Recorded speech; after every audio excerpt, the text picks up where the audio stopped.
Le gras du bas du ventre, c'est impossible à perdre. Ça, c'est ce que beaucoup de femmes ont tendance à penser. Et je vais te tenir la main pour te dire la vérité, mais si tu n'as pas réussi à déstocker de cette zone, c'est probablement parce que tu n'as pas été assez patiente avec ton déficit calorique, t'as pas été assez longtemps en déficit calorique.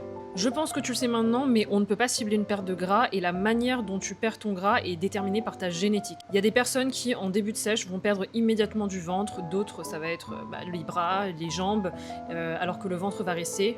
C'est notamment le cas de beaucoup de femmes. Et si tu fais partie de cette deuxième catégorie, ce n'est pas une fatalité, juste ça va être un peu plus laborieux pour toi. La solution, c'est simplement de persévérer dans ton déficit calorique. Et ce qui peut aider, c'est de développer ta sangle abdominale en hypertrophie, c'est-à-dire pas faire des circuits abdos, mais travailler des crunchs lestés.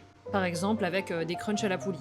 Ça va te permettre de voir de la définition musculaire sur cette zone plus tôt dans le processus de perte de gras. Donc tu l'auras compris, il n'y a pas de solution magique. Il faut simplement que tu te demandes comment créer et maintenir un déficit calorique sur une certaine durée, une routine qui est réaliste pour toi et ton contexte, bien gérer ta nutrition, ta récupération et aussi vraiment mettre la patate sur les entraînements, car ici on veut perdre du gras et non simplement du poids. Si tu as enfin envie d'avoir le ventre plat en 2026, je te laisse cliquer sur le lien en bio pour candidater à mon accompagnement. Je te conseille d'ailleurs de te dépêcher si t'es très motivé, car j'ai plus beaucoup de place. Prends soin de toi, bisous!